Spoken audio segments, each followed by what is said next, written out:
because a lot of the black lesbians were like, oh, you know you look like you date white women. And I think you only did that as like a clarion call to bring the white women into you. Do it look like I date white women? It reminds me of like people being like, oh man, you know, I ain't never seen a girl look good in a sundress. There you go. I ain't never seen a girl with a big booty look good in a sundress. That's right. You're right.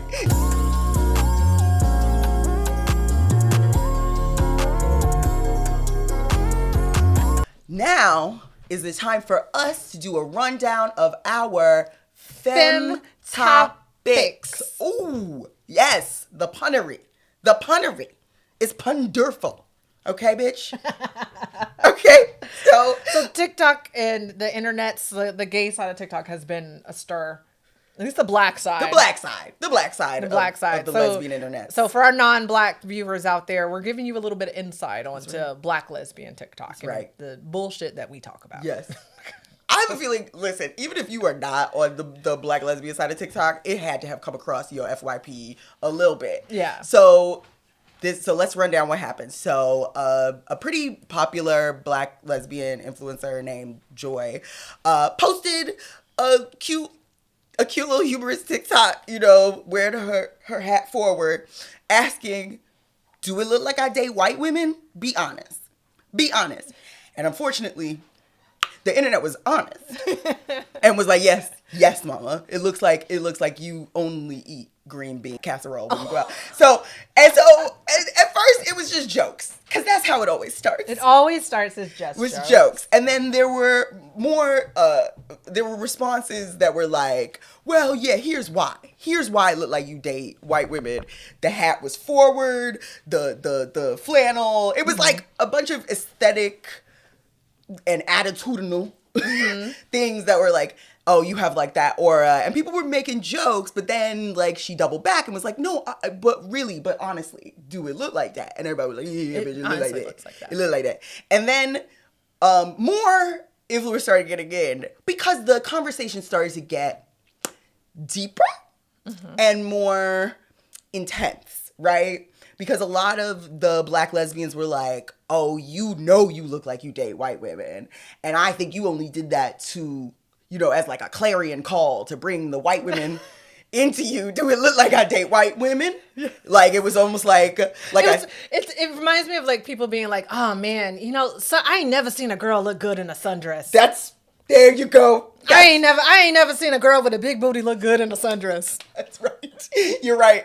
That's what people said it was giving. Right? Yeah. And then another big creator who I actually like, Captain Moose Knuckles. I really like Captain Moose Knuckles. Loud ass username, but yes. Absolutely. I think she actually changed it, but nah, it's still Moose Knuckles. Is it Captain Moose Knuckles still? Yeah, I think it is. Okay, well, so if it's not, I'm stealing it. So, and then she kind of was like, okay, I know we're getting jokes off, but I don't like the direction that the conversation is going, because I feel like y'all are picking out certain aesthetic things that it's sort of like you're boxing black people in. You're saying if you dress and look this way, then it means that you only date, or that you are attracted mostly to white women, and it means you're like white centered and da da da da da. And I was like, oh. And then somebody was like, and she was like, oh, but it's not really, it doesn't necessarily mean that's true.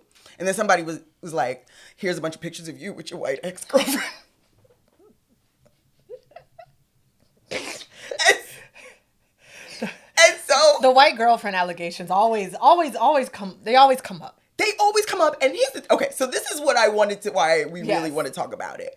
Because there's a lot of contention around the interracial lesbian dating thing. You have experienced this secondhand when you did. I remember when you did a show with Madeline and with Kendra, who we love. Oh yes, I did do a show. Okay, I was like, wait, what? I was like, I have never. That's where I thought you were going. I was like, I had nothing. But I did do a show. It was a black woman show with all black comedians, all black women comedians at the Black Women's Library. And I was the only black woman in there that was going home to a black woman. No, because first, one black woman was like, I'm married to a white man. Oh, that's right. Yes. The first one was I'm married to a white man. man. And the audience went, Okay, yeah. And the second one was like, I'm married to a white woman. And they said, ugh. And I got up there and I was like, I have a black girlfriend. And everybody was like, ah! Literally a standing ovation. I even said, I also divorced a black man. Woo!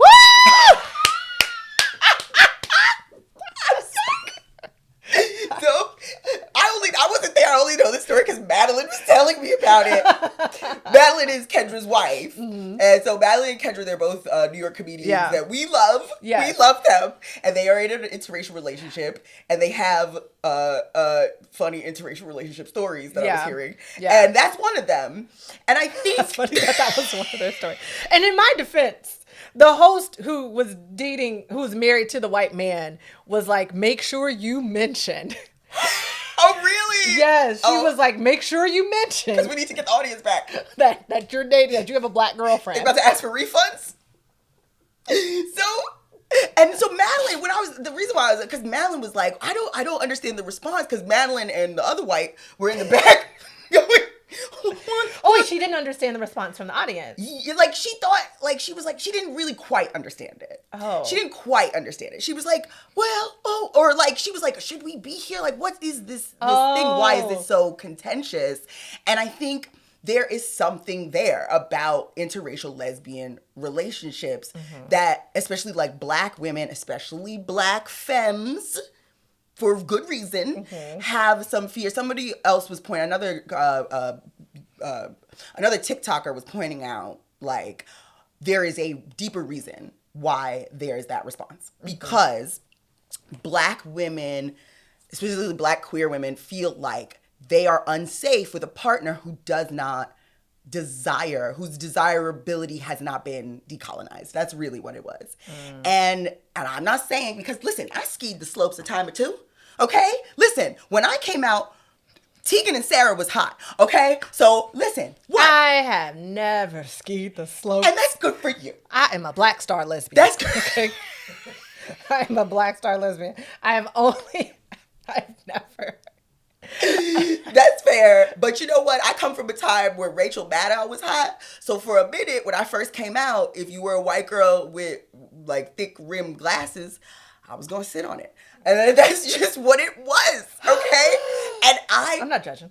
You are judging. I am. You are judging. You are judging. And I understand why y'all because this is the thing. Like, first of all, I came out in first, like, I feel like when I came out, I was surrounded by white lesbians because I came out at boarding school. Yeah. So I was like a scholarship kid at boarding school, surrounded by a bunch of white dykes. Like, that's my introduction to, like, dyke culture, really. And then when it wasn't until I came back to New York that I really, that I was getting in there, getting some flavor and some seasoning or whatever. But like, I do understand, because those are very different worlds, but also as a black woman, and particularly as a black femme, you want to make sure that you are with someone who values your beauty, that understands that you are beautiful not despite your blackness. And I think a lot of people have that mentality and don't realize it. So if you are, especially if you're primarily dating white women, there might be something that you need to unpack. There's something that you need to unpack. At the same time, I don't think that all interracial relationships are bad. Like, I don't think that. I don't see interracial relations in general as being like as a whole being a bad thing or anything like that. Yeah.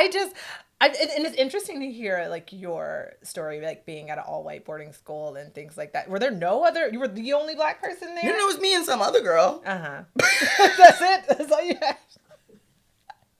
It was me and one other girl, and then she got kicked out. Even though I grew up in a predominantly white small town. I grew up in a predominantly white small town. My school was mostly white. I went to a PWI, a predominantly white school.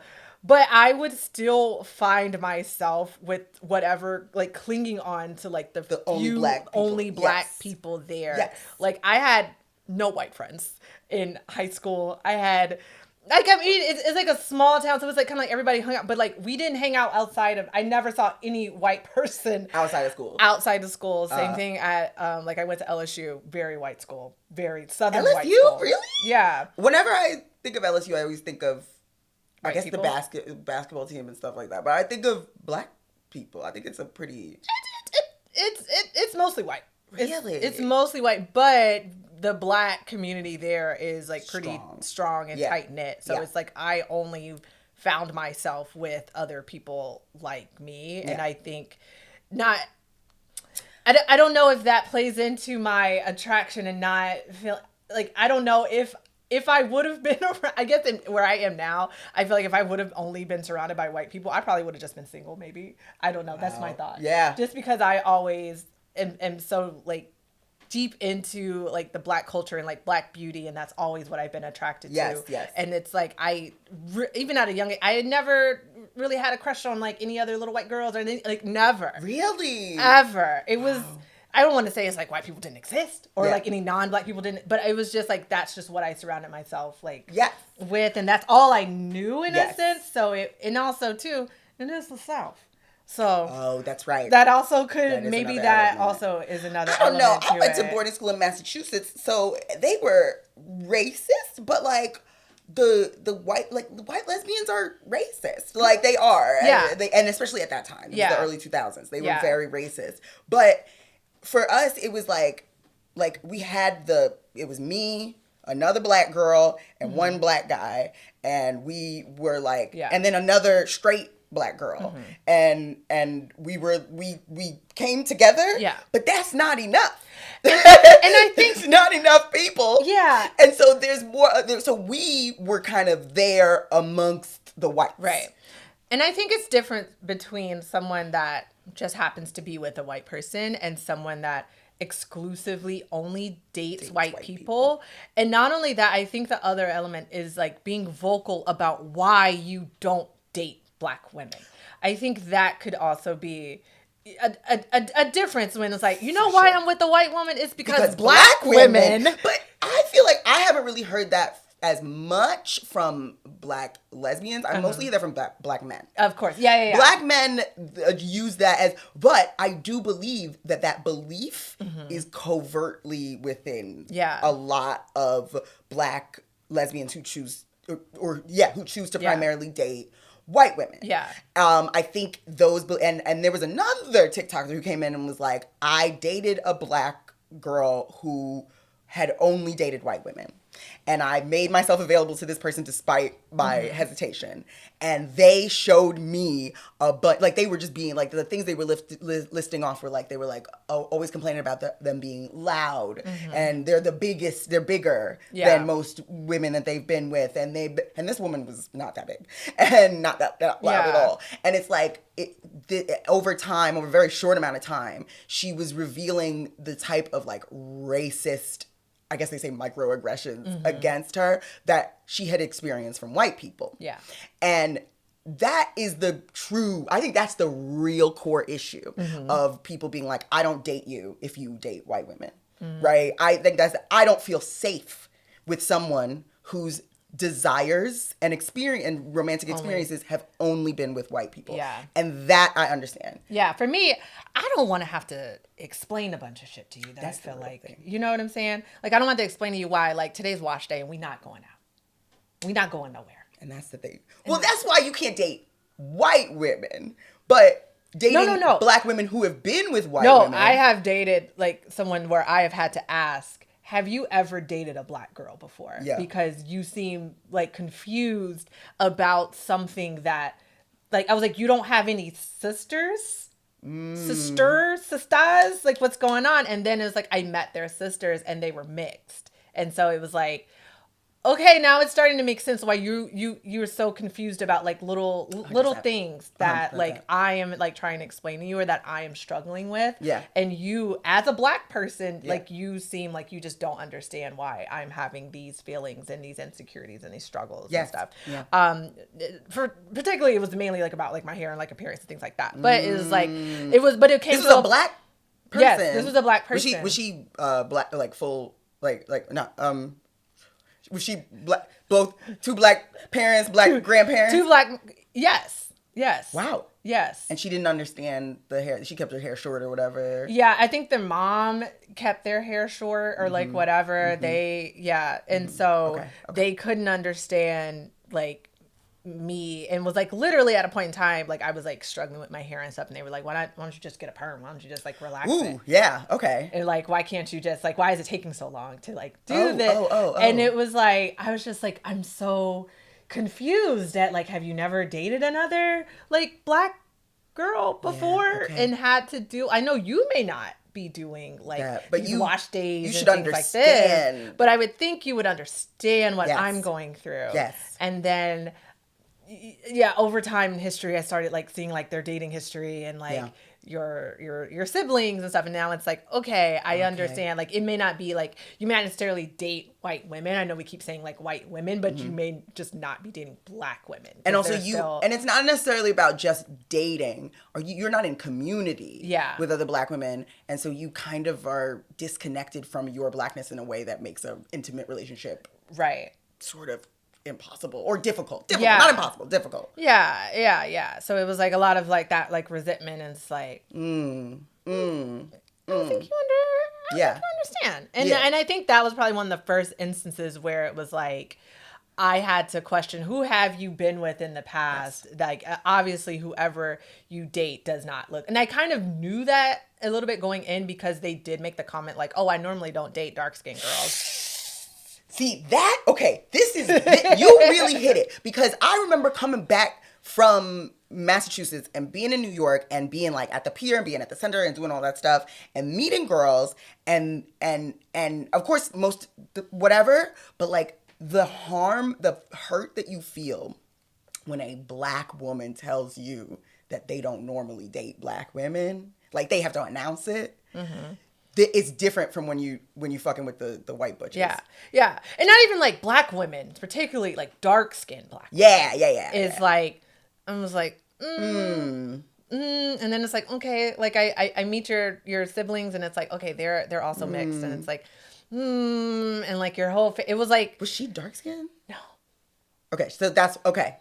You know what I'm saying? So it was like, it also kind of, it just got really weird with like the colorism with like their family and things like that. And so like, it's like, okay, you may have dated black women before, but these are mixed black women. Yes. With a certain type of hair color, like her hair texture and that thing. So you haven't dated a fully black woman before. Yes. And that is, unfortunately, but this is, okay, so here's the thing about this, is like the colorism, the racism, the being disconnected from black women, not being primarily attracted to black femmes, it all feeds into the same kind of desirability politics that are used to oppress black women writ large, right? So if you, this is all going into what I mean when it says queering your politic, queering your desires, that you're not doing that. You're not doing that work. And that is what is scary to people. Now, I personally don't believe that all people who have dated white women must be banned from the, like, listen, I had green bean casserole, now I can't have collard greens ever again. That's not fair. That's not right. You know what I mean? You don't think they should be banned? I didn't like the way people were like, if you are even in community with white folk, I don't fucking want to talk to you. But then I realized, there's a reason for that. Yeah. There's a reason for that. And it's a good reason. And it's about safety. And I get that. I think it's a difficult conversation. I think we should really have Kendra and Madeline on to like talk about it. Yeah, because I would love to like talk about because I didn't know that she felt not necessarily felt some type of way, but had questions. She didn't feel some type of way. She was like, they were like, whatever. But then they were like, like, am I, like, basically Madeline was just like, is my love for Kendra making something more difficult for them? You know what I mean? Making something more difficult for themselves? For Kendra. Because, like, is being married to me disconnecting Kendra from the, other community in some way that is, like, you know what I mean?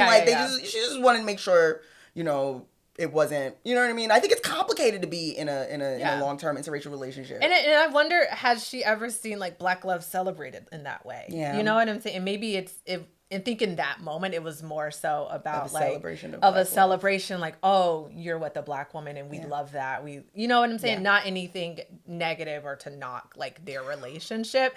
I get because but that's not what happened. Kendra didn't say I'm married to a white woman and they were like, but we love Black love. They said, boo, nigga. They did not boo Kendra. They did not boo. They said, come home. They did not boo. They booed the host who's married to a white man. That was okay. That was too far. Okay. That was when, that's so funny. You know, that's a difference. But like, you know. Yes. But yeah. But I also think you hit something about celebrating Black love, especially celebrating Black love between two Black women. Yes. Or and two. And you have to remember, you're in a space full of Black women. Yes. And you have someone who's coming up here professing that like, I love and cherish a Black woman that I have at home. Like that is always going to be celebrated in this type of space. In those type of space, because it is not celebrated in society at large. Yes. There's a reason there is no Black lesbian rom-com. There's a reason for that. There's a reason why every time you see a Black lesbian, they're with a white woman. Mm-hmm. They're never with a Black woman. No. And if they are with a Black woman, she's dying of some type of cancer. Yep. It has to be punished in some way. Yeah. Like, I love Rafiki, I love Pariah, love those movies, but if you want to be attached to some type of trauma. Yep, you have to be punished for your love because the love between Black women is so radical in and of itself, inherently to our system, that it needs to be destroyed. Yeah. There's more to talk about, but let's move on and close it out with what else happened on a lesbian internet.